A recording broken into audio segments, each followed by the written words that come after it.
I visited my mom in France after 6 years, thinking she was living comfortably with my brother. But the moment I stepped into his house, I found her on her knees, wiping the floor, aged, exhausted, and terrified to meet my eyes. What I did next shocked my brother and his wife. I am Zane Carver, 38 years old.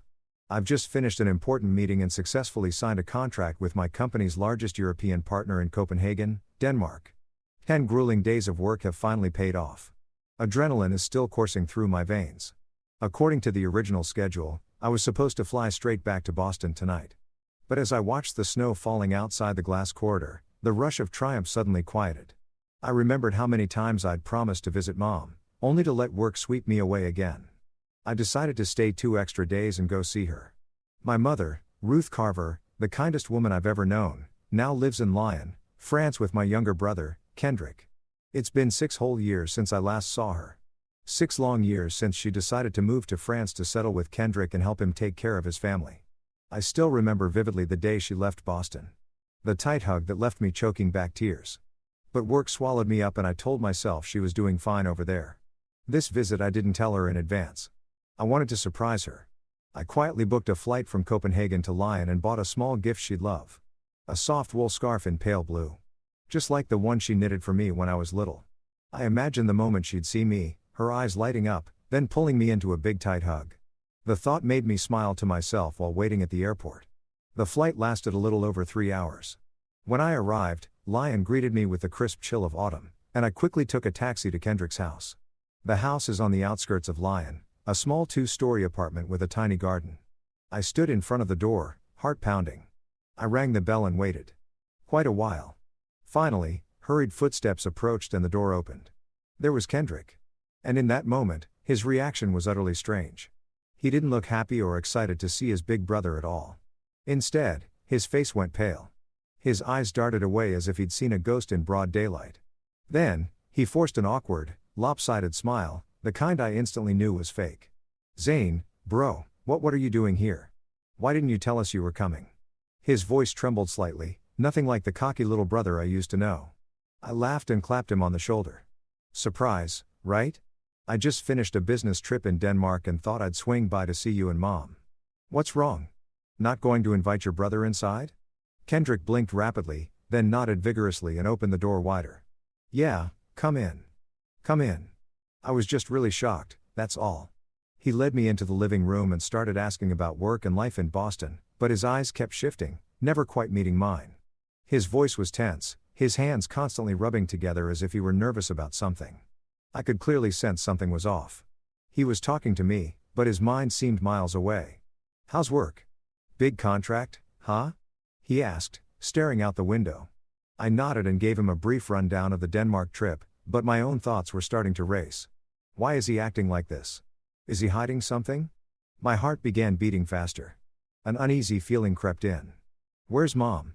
I asked, trying to keep my voice casual. "I haven't seen her yet. Is she okay?" Kendrick answered quickly, almost stuttering. Mom's downstairs in the kitchen preparing dinner." I stood up on my own and headed down to the kitchen. The faint smell of baking drifted through the air and there she was, hunched over the counter, kneading dough. She looked thinner than I'd imagined, her back slightly stooped. "Mom," I called softly, my voice a little. She turned around and froze. Her eyes widened. Then she rushed over and hugged me tightly. "Zane, my boy. Oh my God, you're here. You've given me the shock of my life, and you didn't even tell me so I could prepare some of your favorite dishes." She fired off questions in rapid succession, overjoyed to the point I could barely answer. "When did you get here? Why didn't you call? How's work? Are you tired?" She held me tight, tears welling in her eyes. I hugged her back, breathing in the familiar scent of flour and soap. "I wanted to surprise you. I missed you so much." But then Kendrick appeared beside us and quickly cut in. "Mom, let him rest first. We can talk more over dinner." His tone was hurried, almost as if he wanted to interrupt. She nodded, wiping her tears, but I looked at her more closely. Her hair had gone much grayer. Her skin was weathered from sun and wind. Her hands were calloused. The fingers that once gently stroked my hair now rough and worn. Her thin shoulders seemed to carry an invisible burden. Even though she was smiling brightly, I could see a sadness in her eyes she couldn't fully hide. My heart tightened. "Mom, how have you been living these past 6 years? Why do you look so tired?" I sat down on the old wooden chair in the kitchen, forcing a smile onto my face, but my mind was in turmoil. Mom turned back to her mound of dough, kneading it mechanically as if baking were her way of escaping the questions hanging in the air. Mom, tell me, how's life in Leon? Is taking care of little Louis wearing you out? I asked gently, hoping to pull her out of the silence. She looked up and gave a faint smile. It's fine, son. Louisie is almost 5 now, so naughty. Time crawled by in that small kitchen. I told her about work in Boston, about Carver Innovations, about the big contract I'd just signed in Denmark. She listened and nodded, but her eyes kept drifting toward the window as if she were waiting for something. The ticking of the clock echoed loudly, and a growing unease settled in my chest. Why wasn't she asking more questions? Why wasn't she laughing the way she used to? Those thoughts made my heart beat faster. As dusk fell, the front door opened. The sharp click-clack of high heels on the wooden floor mingled with a child's babbling voice. Camille Morel, Kendrick's wife, 31 years old, walked in with their son, Louis. She works as a sales assistant at a fashion boutique in Leon. She's always impeccably dressed, hair in a high bun, lips painted bright red. Louis, a cute little boy with curly hair, toddled behind her. Both of them froze for a split second when they saw me sitting there. Camille's eyes widened. Then she quickly slipped back into her usual indifferent expression. Oh, Zane, long time no see. Her tone was flat as if I were some distant acquaintance rather than her brother-in-law. Louis stared at me, then hid behind his mother's legs. Hi, uncle, he mumbled. I smiled and waved. Hey, buddy. You've grown so much I almost didn't recognize you. Camille just nodded, hung her coat on the rack, popped down on the sofa, and immediately buried herself in her phone without a single word to Ruth. Mom came out of the kitchen smiling. Camille, you're home. Let me warm up the food. Camille nodded, eyes still glued to her screen, scrolling away. I watched and the unease inside me began to surge. Mom hurried back to the kitchen preparing dinner all by herself. Kendrick sat next to his wife, whispered something, then turned to me. My wife's had a long day at work. Bro, selling fashion is exhausting. I nodded, but my eyes stayed on Mom. By dinner time, everything became painfully clear. My mother ran back and forth, setting the table, carrying dishes from the kitchen, then going back to clean up. Meanwhile, Camille sat idly, chatting and laughing with Louis, scrolling endlessly on her phone. She didn't lift a finger to help, not even once. I looked at Kendrick, hoping he'd say something, but he just gave an awkward smile and avoided my gaze. Dinner was served. Toasted bread, salad, stew, all made by Mom. We sat around the table, but the atmosphere was heavy as lead. Mom ate quietly, only answering when I spoke directly to her. Mom, eat more. You look so thin. She smiled. I'm fine, honey. But this was nothing like the cheerful, lively mother I remembered. The one who used to be the heart of every family meal, telling jokes that made everyone roar with laughter. Now she was silent, eyes fixed on her plate. Camille was the complete opposite. She kept ordering Mom around. Mom, could you grab me a glass of water? More napkins, please. Can you feed Louisie for me? He's being fussy. All while she ate with one hand and scrolled through her phone with the other, giggling at the screen. Ruth never complained or pushed back. She simply got up quietly, fetched whatever was asked, fed Louis, then sat back down to eat, as if she'd grown completely used to this rhythm long ago. I watched, heat rising in my face, my heart pounded, blood rushing to my head. Why does she have to do this? Why is Camille treating her like a servant? I tried to stay calm, but I couldn't hold it in any longer. Camille, put the phone down and take care of your own kid. Mom's trying to eat. My voice came out sharper than I intended, though I was still trying to keep it civil. Camille looked up, gave me a quick annoyed glance, then completely ignored me and went back to scrolling. Kendrick immediately jumped in. Voice apologetic. Bro, Camille's exhausted from work all day. Mom's home anyway, so it's normal for her to help out a bit. But his eyes darted away. He knew he was lying. Mom gently placed a hand on my shoulder. It's okay, son. Don't get upset. I like taking care of my kids and grandkids. Her voice trembled slightly, and her smile looked forced. Camille leaned back in her chair, a smug little smirk on her lips, shooting me a challenging glance that clearly said, "Who are you to tell me what to do?"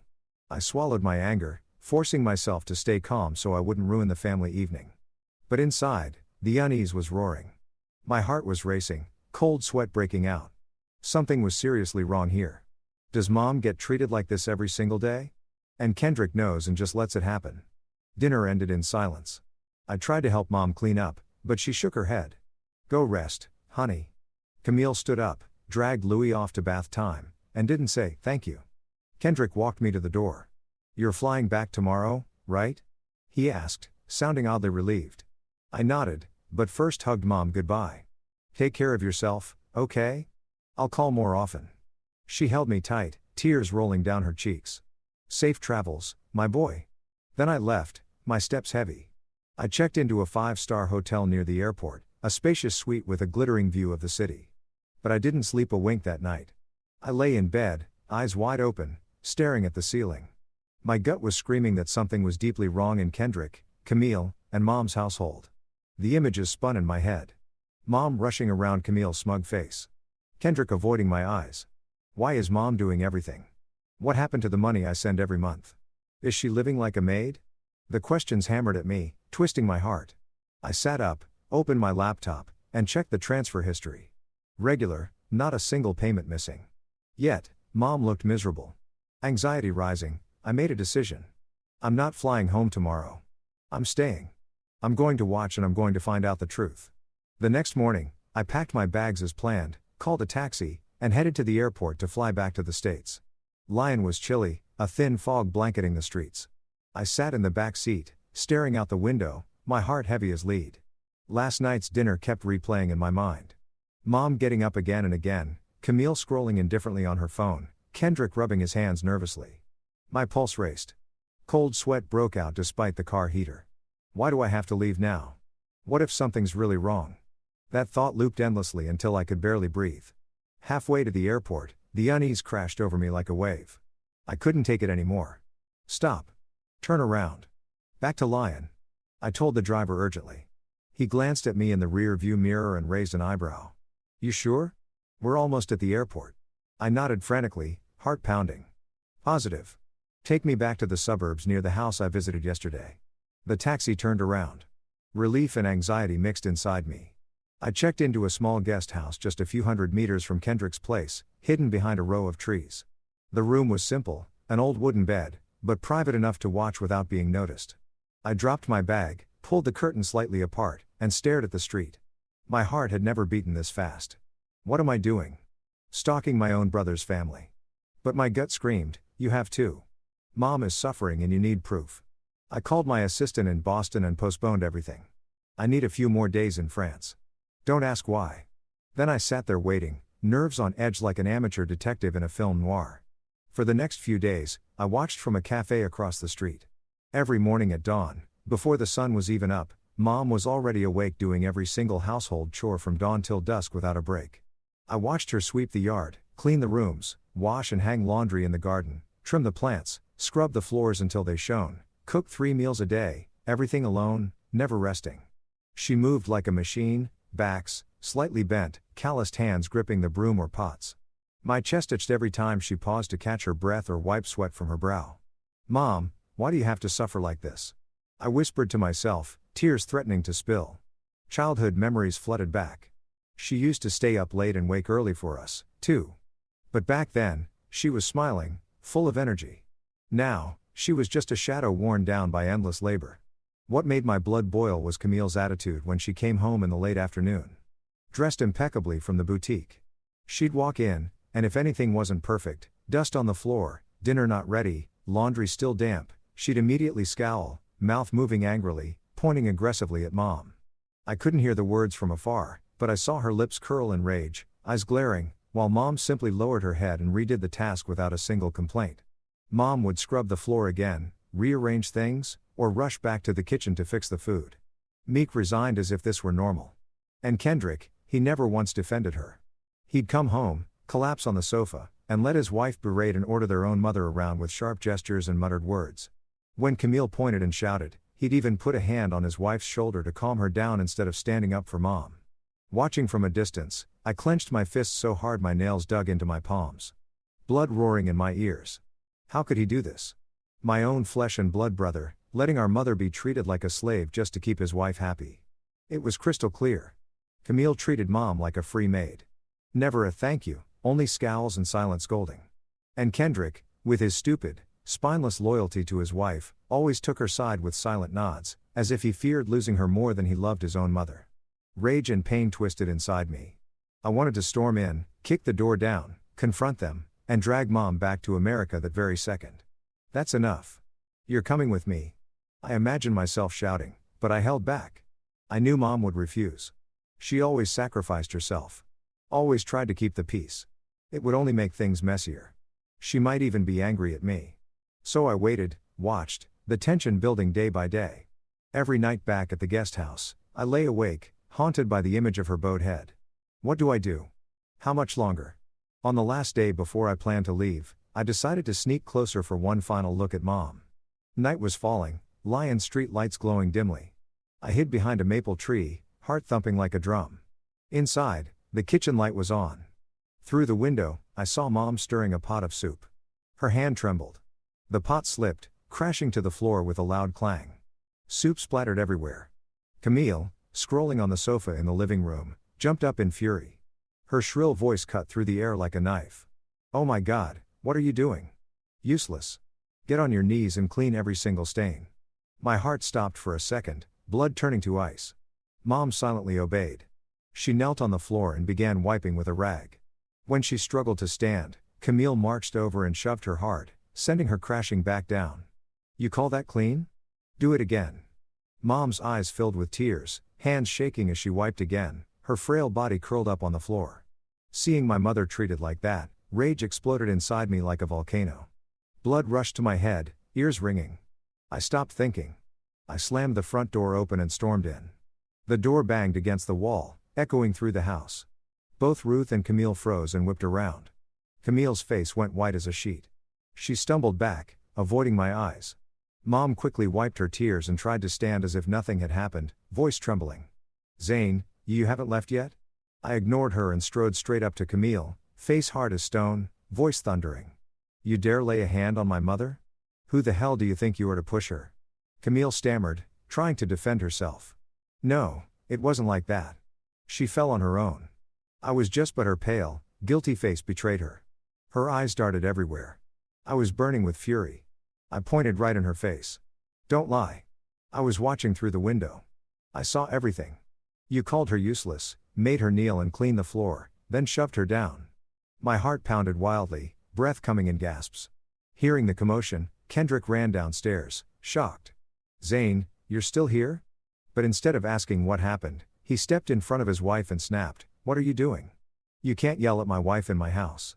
Camille immediately started crying crocodile tears, playing the victim. "Zane, you've misunderstood." I looked at them coldly, voice calm, but razor sharp. "I've been watching for days. I've seen Mom treated like a servant, working from morning till night, scolded, ordered around. What just happened crossed every line I can tolerate. I'm taking Mom back to America right now." Mom grabbed my hand, trembling, shaking her head as tears rolled down. "No, son.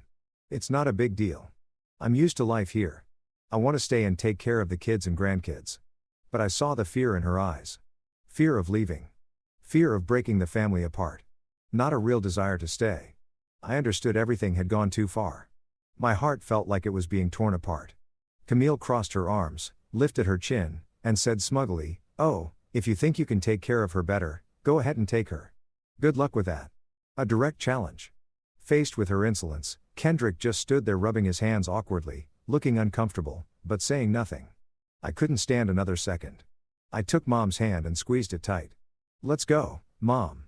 You're not staying here anymore." We walked out of Kendrick's house. Behind us, the door slammed shut on Camille's frustrated screams and fake crying. I took Mom to the guest house where I'd been staying, not far away. She was silent the whole way, clutching my hand steps heavy. Once inside the room, I ordered food from a nearby place. Sandwiches, salad, juice, hoping she'd eat something. But she touched nothing. Just sat on the bed, staring into space. Mother and son barely spoke. We sat in heavy silence, each lost in our own storm of emotions. I looked at her thin, red-eyed, and the question screamed inside me. Why did you let it get this bad? But I didn't dare ask. I was afraid of hurting her more. She glanced at me as if reading my thoughts and forced a weak smile. "I'm okay, son." But the air remained thick with pain. The truth was out, but the journey wasn't over.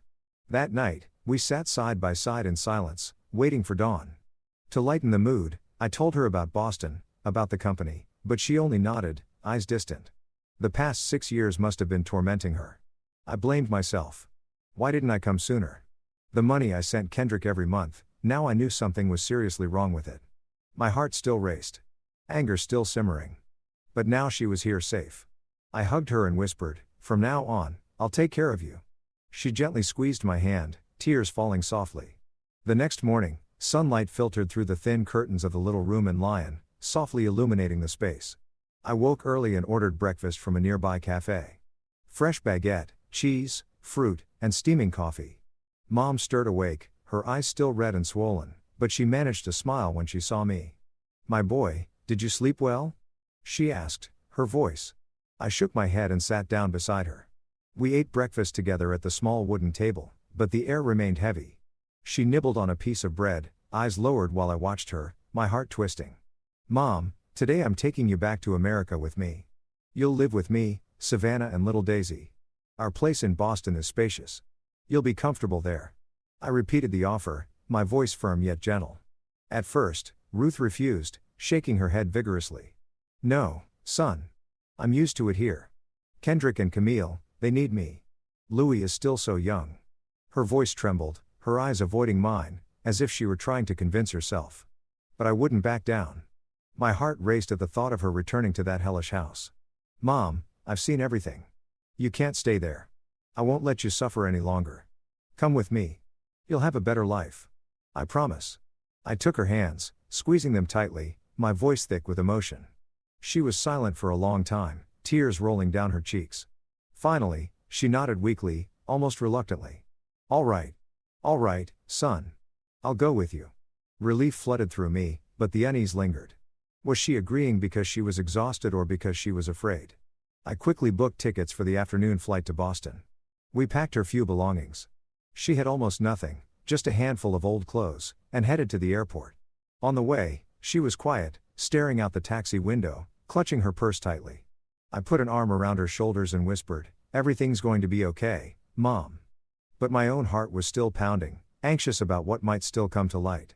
The flight lasted nearly 12 hours, yet to me it felt like an endless journey back through time. We sat side by side in economy, the plane shuddering slightly as it lifted off, leaving Lyon behind. She gazed out the window, eyes distant while I held her hand, feeling the roughness of her fingers. My pulse raced as if I were on the verge of uncovering a huge secret. "Mom, tell me, what have these 6 years really been like? Why didn't you ever say anything?" I asked gently but persistently. She stayed silent for a long time, gripping my hand harder, clearly wrestling with herself. The plane rocked through some clouds and I thought she wouldn't answer. Then she sighed and began in a small voice. "All right, let me tell you." She said the first few months after moving in with Kendrick's family had been peaceful enough. She looked after newborn Lou, cooked simple meals, did a little cleaning, and felt useful. "I was happy, son, holding my grandson, singing him the same lullabies I sang to you and Kendrick. The house felt warm. Camille even thanked me back then." She gave a faint smile, but it quickly faded. I listened, my heart beating faster, a bad feeling rising. And then what happened? When Camille returned to work after maternity leave, the atmosphere changed. Mom no longer just watched the baby. She had to do everything. Laundry, cleaning, cooking, 3 meals a day, grocery shopping. There was no time to breathe. At first, I thought it was temporary. Camille was busy with work, so I did it gladly. I believed I was helping my son and his family settle in. Her voice shook as she squeezed my hand. But the more time passed, the more Camille took it for granted and started giving orders like, Mom was hired help. She'd say, "Mom, do this. Mom, clean that." And stopped saying, "Thank you." If I did something not quite to her liking, she'd snap at me. I pictured the scenes and felt my chest tighten with anger. Whenever Mom made a mistake, Camille would yell, insult her, sometimes even call her useless. Like the night you saw. Spilling the soup got me scolded instantly. But most days were worse. She'd say I was old, slow, couldn't do anything right. Tears rolled down her cheeks as she spoke, voice breaking. Kendrick always took his wife's side, blamed Mom. And treated her words like they were worthless. He'd say, "Mom, understand. Camille's tired," then turn around and comfort his wife. Whatever I said, he ignored me like I was a burden. Hearing this, I felt choked with rage, my grip on her hand trembling. The image of Kendrick shielding his wife, Camille's smug chin lift, it all came rushing back, making my blood boil. How could he? That's my own brother. Mom endured it all without ever telling me. Partly for little Louis. She was afraid if she left, her grandson would miss his grandma's care. Partly because she didn't want her two sons to fall out. I thought if I told you you'd be furious with Kendrick. The family would fall apart. I love you boys. So I gritted my teeth and bore it. She broke down sobbing, shoulders shaking. I pulled her into my arms, tears spilling from my own eyes, heart tearing apart at the thought of her suffering alone for years. Mom, I'm so sorry. I should have come sooner. She shook her head, wiped my tears, and whispered, "It's not your fault." I took a deep breath, trying to stay calm, then asked the question that had been burning inside me. Mom, I've been sending money to Kendrick every month for your care. Did you ever see any of it? She just gave a small shake of her head, eyes lowered. I never even knew that money existed, son. Her voice was soft, as if afraid of hurting me. She said whatever she ate was bought by Kendrick. Whatever she wore was decided by Camille. She never got to choose anything for herself. I live simply. I don't ask for much. I just did whatever they told me. It felt like a cold knife straight through my chest. For 6 years, Kendrick had pocketed every cent I sent for Mom while she slaved away like a servant in her own son's house. My heart stopped for a second, then pounded wildly, blood rushing to my head. The image of her bent over, scrubbing the floor, thin and worn, flashed vividly before me. Guilt and fury surged together like a storm. Kendrick, he took Mom's money. I sent it for you for 6 whole years. And heat. My voice shook, hot tears falling. Mom squeezed my hand, trying to comfort me. It's okay, son. Don't be angry. Maybe they were struggling. But I couldn't listen. Rage exploded inside me as I pictured Kendrick's awkward smile when he received the transfers, then spending it on Camille while Mom worked herself to the bone. Guilt crashed over me. How could I have trusted him? Why didn't I check? 6 years she suffered alone for her grandson, for her sons. I held her tight, voice breaking. I'm so sorry, Mom. I was an idiot for believing him. She stroked my hair like when I was little. I don't blame you. The plane rocked through some turbulence, but the storm inside me was far greater. Anxiety turned into resolve. I won't let her suffer another day. I took her hands firmly, looked straight into her eyes, and said with absolute certainty, I won't let you suffer one more day. From now on, I will personally take care of you and make up for every year you lived in humiliation and loneliness, she cried, but nodded, a weak smile forming. Thank you, my son. We spent the rest of the flight in silence, hands still clasped tight. I thought about the future. Mom living in Boston with me, Savannah, and Daisy. But Kendrick, I was done with him. My heart still raced, anger not yet cooled, but a small light of hope flickered. The truth was out, painful. But now she was free. When the plane touched down in Boston, a light rain was falling. Yet my heart felt brighter. Mom stepped off the jetway, looking around the airport with unfamiliar eyes. It's been so long since I've been home, she whispered. I hugged her close. Welcome home, Mom. Deep down though, I knew the journey wasn't over. Kendrick would call eventually, and I'd have to face him. The tension remained, but I was ready. Logan Airport was crowded, the PA system echoing overhead, but all I could focus on was Mom, her hand clutching mine tightly as if afraid she'd get lost. We took a taxi to our house in the Boston suburbs, a 2-story home with a small garden that Savannah and I had bought after we married. Rain pattered against the car windows as Mom stared out, her eyes distant. Boston has changed so much, son. Skyscrapers popping up like mushrooms. She spoke softly, but I could hear the unease in her voice. I squeezed her hand. You'll get used to it, Mom. Our place is really cozy. Still, my heart was racing. I was nervous about Savannah's reaction. My wife knew I'd gone to France to visit Mom, but she had no idea I was bringing her home. Would she be happy or shocked to the point of annoyance? The thought made cold sweat break out on the back of my neck despite the warm car. After the nearly 12-hour flight, we finally pulled up to the house. I opened the door and the familiar smell of cooking drifted out. Savannah must be making something. Mom stepped inside, looking frail under her thin coat, her eyes sweeping across the bright living room with its leather sofa and family photos on the wall. Savannah came out of the kitchen, dish towel in hand, and froze when she saw me walk in with Ruth. Zane, you're back. And this as her eyes widened, eyebrows shooting up. Daisy, our 6-year-old daughter, came running from the playroom, ponytails bouncing, and asked in her innocent voice, Daddy, Who's that lady? Is she here to play? My heart clenched, but I smiled, knelt down, and hugged her. This is your grandma, my mom. She's been living in France for years, and from now on, she'll be living with us. Daisy looked at Mom, then broke into a huge grin. Grandma? I have a grandma now. Ruth smiled, tears welling up, and hugged her granddaughter for the first time. Savannah blinked, quickly composed herself, and gave a polite smile, though I caught the flash of surprise in her eyes. Oh, Mom. Hello, I'm Savannah. Why didn't you let us know? She hugged Mom lightly, but her voice was a little high, like she was trying to mask her shock. I explained briefly. It was a sudden decision. I wanted Mom to come live with us. She's exhausted. Let's get dinner ready and set up her room. After that, I let Grandma and granddaughter bond. Daisy dragged Mom by the hand into the playroom, showing off every toy while Mom smiled gently and stroked her hair. Meanwhile, Savannah and I quickly prepared dinner and fixed up the guest room so Mom could rest comfortably. Fresh sheets, new pillows, a vase of flowers on the nightstand, warm yellow lighting. As she helped, Savannah whispered, "Honey, why so sudden? Is everything okay?"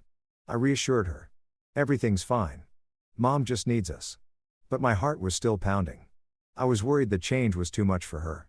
Dinner was cozy. Roast meat and salad that Savannah had thrown together quickly but deliciously. Mom ate little, but she smiled a lot as Daisy chattered about school. "Grandma, tell me about France," Daisy begged. Mom told her about the Rhone River and Lyon, her voice warm. Savannah asked kindly, "Are you tired, Mom? Shall I make you some tea?" Mom's eyes lit up at being cared for. After dinner, Mom went to bed early, exhausted from the journey. She shuffled upstairs, but paused to smile. "Thank you, children."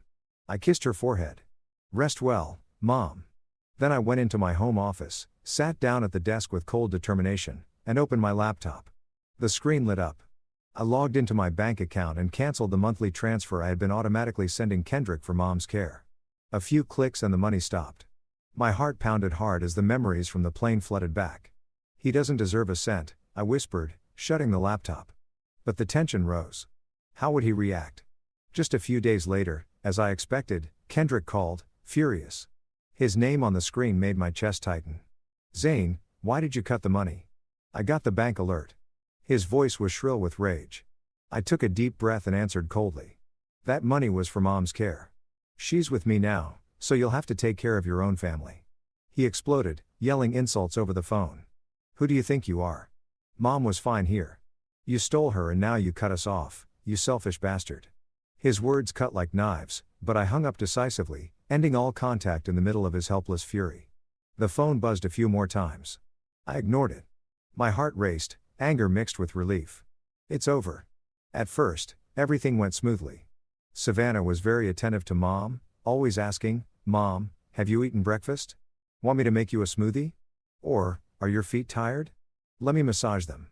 After years of being mistreated, Mom's eyes brightened whenever Savannah smiled at her. "You have such a good daughter-in-law," she whispered to me. The first few weeks passed gently. Ruth slowly regained her strength. Her face glowed again. She smiled more and she began to resemble the cheerful mother I remembered. She strolled in the garden, cooked simple dishes, and the house felt warmer than ever. Watching them, I felt relief. Maybe everything really would be okay. But then I started noticing subtle changes, like a tiny crack appearing in a wall. Savannah began to get sensitive about Mom's presence. Sometimes she'd seem irritated when Mom tidied the kitchen or moved decorative items. "Honey, Mom rearranged the dishes again. I like them where they were," she whispered one evening, sounding a little annoyed. I brushed it off. It's just her habit from living with Kendrick. But unease started creeping in. A few days later, I came home early from Carver Innovations and overheard Savannah telling Mom not to touch things without asking or give Daisy street snacks. "Mom, please don't give Daisy candy from outside. It's not clean. And leave the decorations where they are." "I'm used to it." Her tone was polite but sharp. Mom just nodded quietly. That familiar resigned look on her face that instantly made my heart race. "Yes, I'm sorry," Mom murmured, head bowed. The sight cut me like a knife. It reminded me too much of France. I stepped in. "Savannah, she's only trying to help. Don't be so hard on her." Savannah gave an awkward smile. "I know, but gradually," Mom withdrew again. Out of old habit from France, she started doing all the housework without being asked. Laundry, mopping, cooking. I told her it made me uncomfortable. Mom, rest. I'll hire a cleaner, but she just smiled weakly and said she liked staying busy. It makes me happy, son. My heart grew heavier. The unease kept building. Why was she doing this again? Was Savannah making her feel like Camille? The tension reached its peak one afternoon when I came home from work. From the doorway, I heard Savannah raising her voice in the living room, clearly upset. Why did you break it? That was my favorite vase. My heart pounded like a drum. I pushed the door open and stepped inside. Mom was crouched on the floor, picking up shards of pottery while Savannah stood over her, furious because Mom had accidentally broken her favorite vase, a souvenir from a trip. Mom tried to explain, voice trembling. I'm so sorry, dear. I wasn't careful. I'll buy you a new one. But Savannah only grew more upset, her voice rising. Mom, please just stay in your room and stop wandering around. I don't want to lose anything else. Seeing my frail mother hunched over, hands shaking as she gathered the broken pieces, snapped something inside me. The image of her on her knees scrubbing the floor in France flashed before my eyes, and rage erupted like hellfire. My heart went wild. Blood rushed to my head, vision blurred. I stormed forward, face dark with fury. My eyes were so full of anger that Savannah instinctively stepped back, her face going pale. In that moment of lost control, I raised my hand and slapped my wife across the face. She staggered, clutching her cheek, bursting into shocked, sobbing tears. Are you insane? Mom froze, then rushed over to stop me, voice trembling. Zay. No, stop. I beg you. Savannah stood there, stunned and hurt, unable to believe I had just done that. I couldn't hear anything anymore. The sight of my mother being scolded and shrinking in submission in her own son's house choked me with rage, despair, and terror that the nightmare was repeating itself right in front of me. No, you do not treat my mother like that, I roared, voice raw, heartbreaking in two. After a few seconds of heavy silence, the living room felt frozen solid. Only Savannah's sobbing and my ragged breathing broke the stillness. I turned to Mom, my voice cold but resolute. Mom, pack your things right now. We're leaving. She froze, eyes wide. Son, what are you saying? This is your home. I didn't let her hesitate or cling to anything. I gripped her hand tightly. Listen to me. Just take the essentials. I'm not leaving you here another minute. My heart was pounding wildly, adrenaline surging as I thought about the consequences. My marriage collapsing. What would happen to Daisy? But rage drowned everything else. Savannah panicked. She burst into louder sobs and lunged forward, trying to grab my arm. Zane, no. I'm sorry. I didn't mean it. Let's talk, please. Tears streamed down her face, her voice trembling with desperation, but I gently pushed her hands away, colder and more distant than she had ever seen me. The once gentle husband now an icy wall. Enough, Savannah. You crossed the line. My voice was sharp as a blade. My chest itched seeing her collapse, but I didn't stop.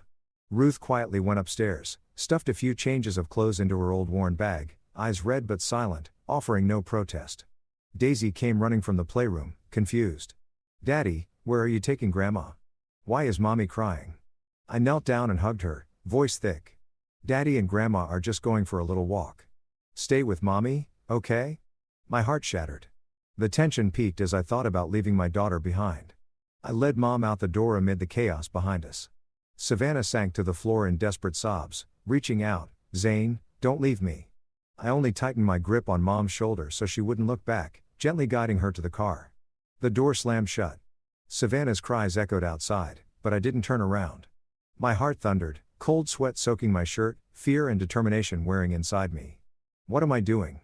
Destroying my own family with my own hands. The thought flashed by, but the image of Mom cowering drove me to press the accelerator and speed away into the Boston drizzle. We were silent the whole long drive. Only the patter of rain and our heavy breathing filled the car. Mom sat beside me, staring out the window, clutching her bag tightly. I gripped the steering wheel until my knuckles went white. Mind in turmoil. I quickly booked a small apartment in Somerville through an app. A simple place with a combined living room/kitchen, a double bed, cheap but clean. Once inside, Mom collapsed into a chair, face pale. Son, why did you do this? Your family. I shook my head. Don't worry, Mom. I'll be fine. But my heart raced, dreading what was coming. Savannah would call and I'd have to face it. That first night, Mom tossed and turned, unable to sleep. Guilt gnawed at her. She felt responsible for destroying her son's family. I heard her whisper in the dark. I'm sorry, son. Because of me, you hit your wife and left your home. My chest itched. I sat up and comforted her. It's not your fault. I was protecting you. But she cried quietly, shoulders shaking. I didn't sleep either. I stared at the ceiling for hours, tormenting myself. 6 years Mom had suffered in silence. And now I had let my marriage fall into the abyss. Memories flooded back. Our wedding day. Savannah's radiant smile. Daisy's birth. Pure joy. Now everything was shattered because of my anger. Was I wrong or right? The question spun in my head until dawn, leaving me drenched in sweat. In the days that followed, I tried to create some normalcy. I took Mom shopping for new things, warm clothes, dishes, a few small decorations at a nearby mall. She hesitated. Don't spend so much, son. I smiled. You deserve far better than this. I took her for a checkup at the local hospital. The doctor said she was malnourished and needed rest. I cooked for her, massaged her feet, did everything to make her feel safe and not a burden. You're my family, I told her. My heart warmed when she smiled, but the tension lingered. My phone kept buzzing. Savannah called nonstop, crying and begging me to come home and talk, promising to apologize to Mom and change. Honey, I was wrong. I'll apologize to Mom. I swear I'll change. Daisy misses you so much. Her trembling voice came through the speaker, but I kept my distance, letting everything pass in silence. I need time, I answered coldly and hung up. Each call was a knife to the heart. I kept picturing Daisy. Is she crying, too? But the anger was still stronger. I didn't give in. Life with just the two of us slowly calmed us. Every morning, I went to work at Carver Innovations, meetings, endless busyness. But coming home to Mom waiting with a smile made the day bearable. She stayed home, cooked, cleaned, trying to make the little apartment feel warm so I wouldn't feel the emptiness, the smell of familiar food, the table already set. You're home. I made curry soup like when you were little, she'd say cheerfully. Dinner became our way of making up for 6 lost years. Ruth cautiously told old stories about my and Kendrick's childhood picnics in Boston while I told her about the years she missed. Big contracts, Daisy learning to swim. We laughed but sometimes fell silent when the past came up. The longer we lived together, the happier Mom seemed. She smiled more, though she still lowered her eyes whenever Savannah's name came up. Your wife is a good person. It was all just a misunderstanding, she'd whisper sadly. As for me, I lived in a strange mix of relief for protecting Mom and emptiness from a marriage that had shattered so suddenly and bitterly. Late at night, I sat on the tiny balcony, staring at the city lights, remembering Savannah's arms around me as we slept. Daisy's laughter. Have I lost everything? The thought tightened my chest, leaving me anxious about the future. After several weeks of living apart, one late afternoon when I had just returned home from a long day at work, the doorbell rang. Mom called from the kitchen. Son, someone's here. I opened the door and my heart stopped for a second. There stood Savannah holding Daisy's hand. Her face was haggarded from sleepless nights, cheeks sunken, eyes red and puffy, yet burning with determination as though she had rehearsed this confrontation for hours. Little Daisy, her hair in bouncy ponytails, looked up at me with those big round eyes. Daddy? Savannah's voice trembled. Zane, may we come in? I need to talk to you. I stood frozen, old anger surging alongside a flood of longing. Finally, I stepped aside reluctantly. Come in. My tone was cold, but my heart raced as Daisy immediately dashed forward and threw her arms around Grandma, who had just emerged from the kitchen. The moment Daisy spotted her, she hugged her tight. The heavy atmosphere in the room instantly softened. Grandma, I missed you so much. The little girl squealed, clinging to Ruth. Mom's face broke into a wide smile, tears brimming in her eyes. Grandma missed you, too, my precious girl. She stroked Daisy's hair, and in that moment, the tiny apartment felt warmer. A child's laughter melted away some of the tension. I watched from a distance, my chest tightening. Daisy was innocent, and I had missed her desperately these past weeks. Savannah stood behind her daughter, fingers clenched around her purse strap, face pale. She took a deep breath, walked over, and bowed deeply to Mom. Mom, I'm so sorry. I acted rashly and hurt you. I never should have spoken to you that way. I was wrong. Her voice shook. Tears streamed down her cheeks. Then she turned to me. Zane, I'm sorry. I didn't think before I spoke. I let my emotions take over. Please forgive me. I listened in silence, my face a blank mask. The anger still simmered, but seeing her like this also caused me pain. My heart pounded, nerves rising as I wondered what to say. Finally, I answered coldly. You can bring Daisy to visit Grandma anytime you want. But I'm not ready to accept that apology. Not yet. My words cut like a knife. Savannah bowed her head even lower, sobbing. I understand. I'll wait. Mom shifted, about to speak. Son. But when she saw the hardness in my eyes, she quietly fell silent, not wanting to hurt me again. She squeezed Daisy's hand and looked at me sadly, silently pleading with me to reconsider. After that day, over the following weeks, Savannah kept bringing Daisy to visit. She no longer behaved the way she used to. No more sharp reminders, only gentleness and small acts of care toward Mom. She asked about Mom's health. How have you been eating, Mom? I brought some fruit you like. She played with Daisy and Grandma, laughing warmly when Mom told old stories. Sometimes she brought little gifts that Mom always cherished. A soft wool scarf or homemade cookies. Mom, I made these with your old recipe. I hope you like them, Savannah would say gently. I watched quietly from the corner of the room and noticed how visibly happier Mom became each time Savannah came, especially when Grandma and granddaughter crowded together in the tiny kitchen. Daisy giggled as Mom taught her to bake. Mom held her close, eyes shining with joy. I'm so happy, son, seeing my granddaughter like this, Mom whispered to me after one visit. My heart beat faster, nerves rising as I saw the change. Was Savannah being sincere? One evening, Mom invited Savannah to stay for dinner, her voice warm. Stay and eat with Zane and me, dear. I made your favorite. Savannah glanced at me hesitantly, but I nodded permission. The atmosphere around the dinner table was unusually warm. Savannah talked more with Mom, asking about the years in France, listening attentively as Mom cautiously mentioned little Louis, trying hard to feel like part of the family again. I'd love to hear more, she said with a genuine smile. I sat across from them, silently watching with guarded eyes, spoon gripped tightly. Savannah kept stealing glances at me, part guilt, part hope, her eyes pleading. Zane, I've changed. But I kept my distance, refusing to soften even a little, nodding only when necessary. My heart pounded, tension rising. Was this warmth real or just temporary? Those visits made me start to think.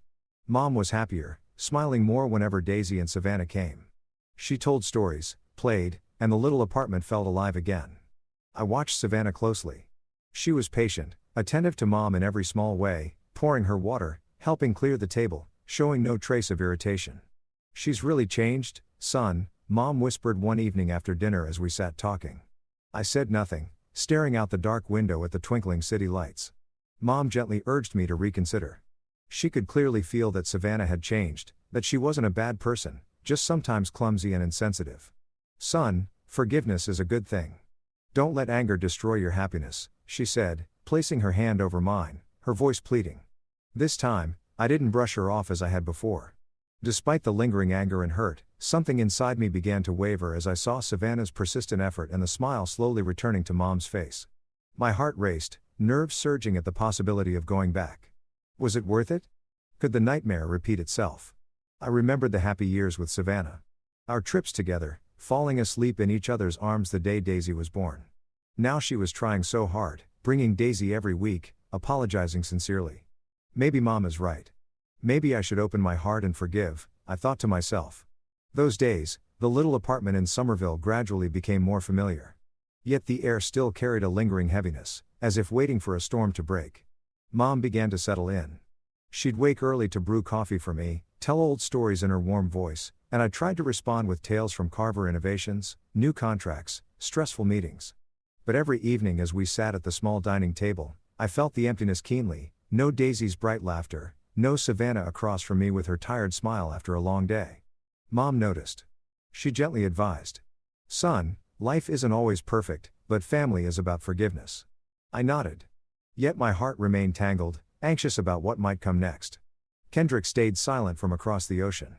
No calls, no messages. He was probably struggling with the consequences of his own actions or plotting something. I knew my brother. He wasn't the type to give up easily.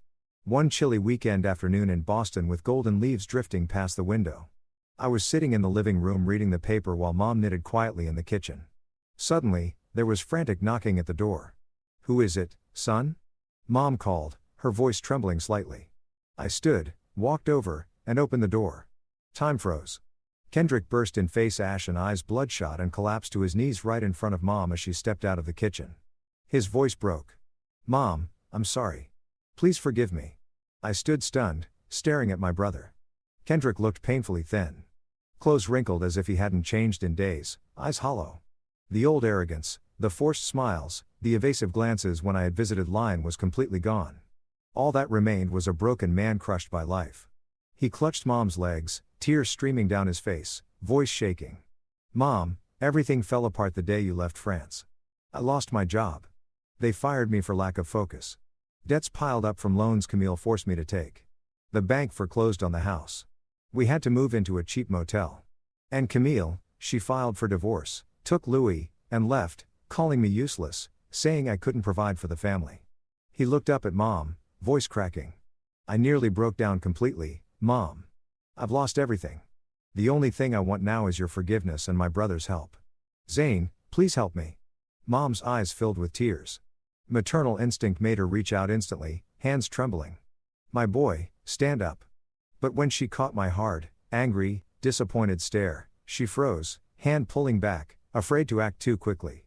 She stood there, shoulders shaking, tears rolling down her cheeks, her heart clearly torn between love for her son and fear of hurting me again. I looked at the man kneeling before me. No longer the rebellious little brother who used to give awkward smiles and avoid my eyes in Lion, but a man who had driven himself into the abyss through greed and selfishness.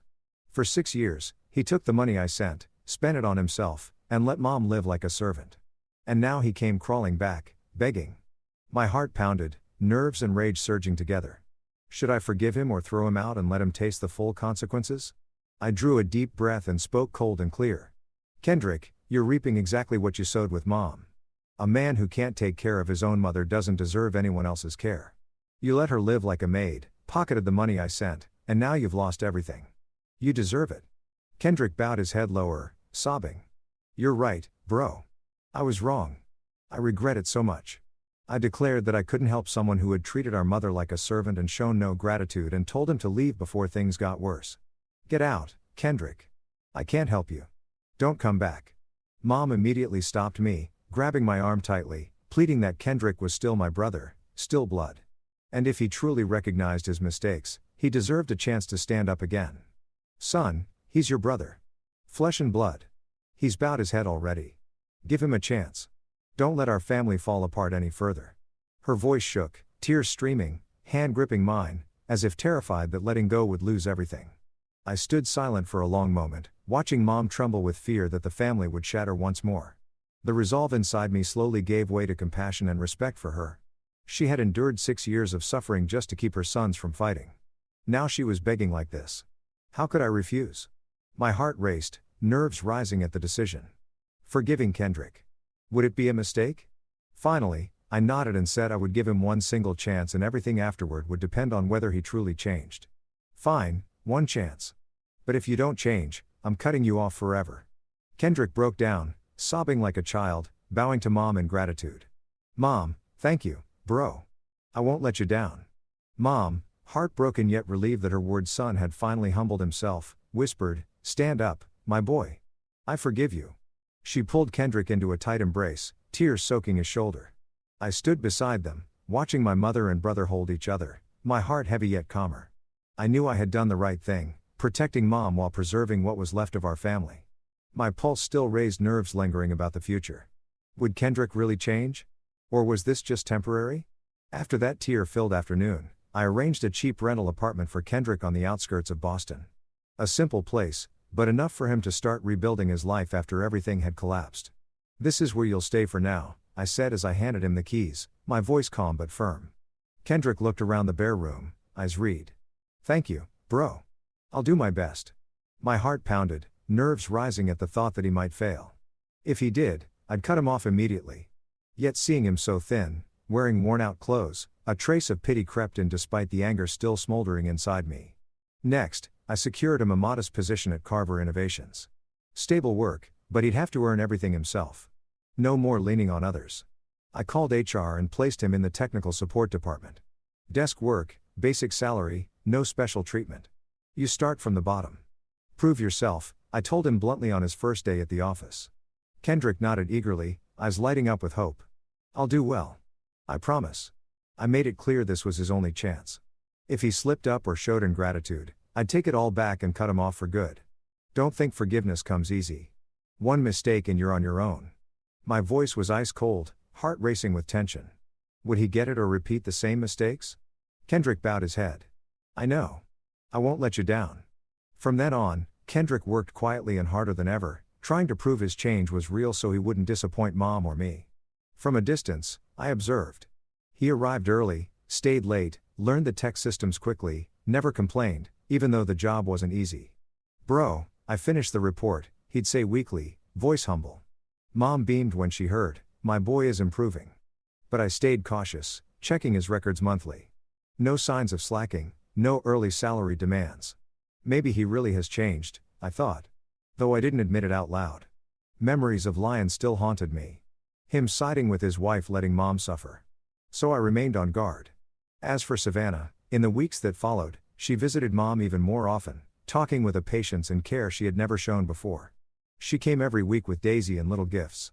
Homemade cake, books, fresh flowers. Mom, I brought the herbal tea you like. How are you feeling? She'd ask gently, sitting beside Mom for hours, listening to old stories. Mom's face lit up. Such a good daughter-in-law.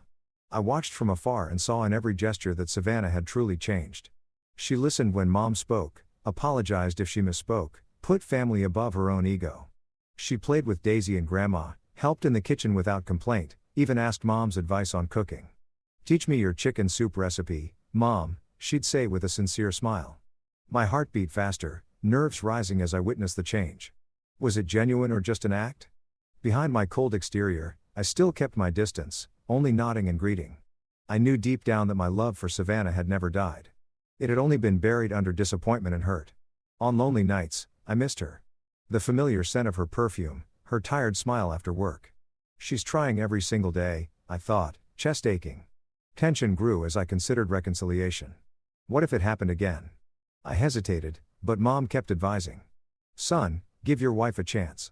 I nodded, my resolve beginning to soften. One afternoon, as we walked along the Charles River in the cool autumn breeze, Savannah gently took my hand and spoke in a trembling voice, not begging me to forget everything, just asking for one chance to prove she had changed. Zane, I don't expect you to erase what happened. I just want one chance to show you I'm different now. I stopped walking and looked straight into her eyes. There was no longer any arrogance, only regret and the sincere love I had once known. My heart pounded hard, nerves peaking as memories flooded back. Our early startup days, the night Daisy was born. I knew I could never fully turn my back on this woman. Okay, I whispered and took her hand. From that day on, we quietly rebuilt with small things. Dinners with Mom sitting beside us, smiling as we talked. Weekend outings to the park. Daisy cheering when Mom and Dad held hands. Evenings tidying the old apartment together. Savannah helping Mom clean the kitchen without a single complaint. I'm learning from you now, Mom. She'd laugh. My heart gradually warmed. The tension eased as happiness returned. A few months later, we moved into a larger, more comfortable house.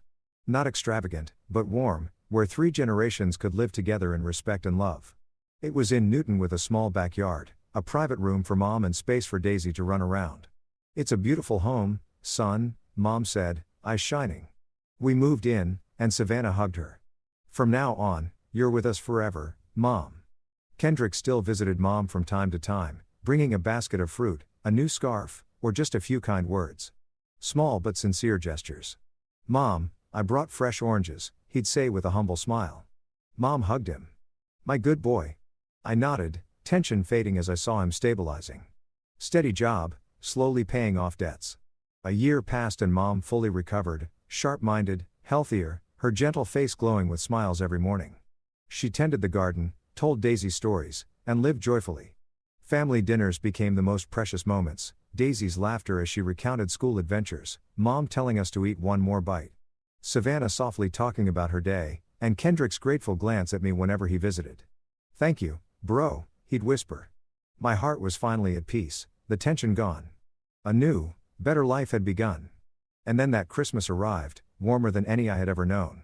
The new house in Newton was filled with the scent of freshly baked gingerbread cookies, the crisp fragrance of the pine tree we had just set up in the living room, and soft Christmas music drifting from the speakers. Outside, snow fell gently, blanketing the backyard in a thin layer of white. While inside was a whole world of warmth I had once thought lost forever. Savannah bustled in the kitchen, wearing a red sweater, hair tied high, stirring cranberry sauce while laughing with Daisy, who sat on a high stool, decorating snowman-shaped cookies. Mom Ruth was at the big dining table with her granddaughter, carefully folding napkins into tulip shapes. The two whispered secrets to each other, and every now and then, Daisy's bright laughter rang out when Grandma told stories about Santa Claus from long ago. I leaned against the kitchen doorway, holding a mug of mulled wine, quietly taking in the scene with a peace I hadn't felt in years. My heart no longer raced with worry, only a deep sense of wholeness, as if every broken piece of my life had finally been put back in its rightful place. The whole family was ready for dinner. The long table was beautifully set with red candles, evergreen wreaths, and steaming dishes: roast turkey, mashed potatoes, pan-seared vegetables, cheesy dinner rolls.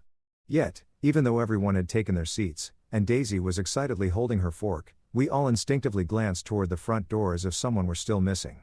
Mom gently placed a hand over her heart, eyes full of quiet hope. Savannah looked at me and gave a small smile, unable to hide a touch of nervousness.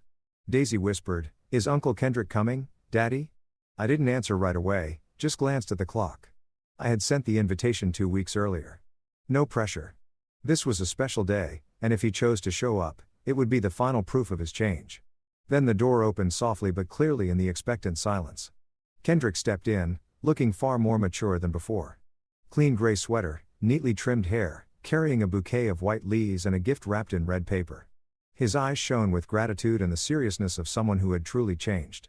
No trace left of the old arrogance or evasion.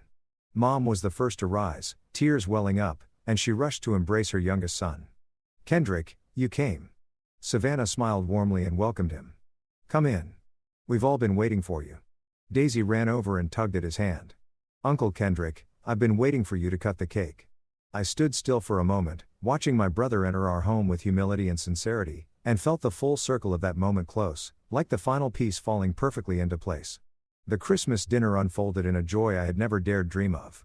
Laughter filled the house as Daisy told stories of Santa getting lost as Mom recalled our very first Christmas in Boston. "You two fought over the candy canes on the tree so badly you nearly came to blows." And this time Kendrick laughed openly, no longer dodging the past, even adding his own memory. "I remember you hid all the candy in your stocking and Mom had to fish it out and split it fairly." Savannah poured wine for everyone, her eyes sparkling when they met mine. Food was shared. Old stories were retold. No longer painful, but beautiful memories told with warmth and laughter instead of tears. The wounds of the past seemed fully healed that night. We all looked toward the future with lighter, more forgiving hearts.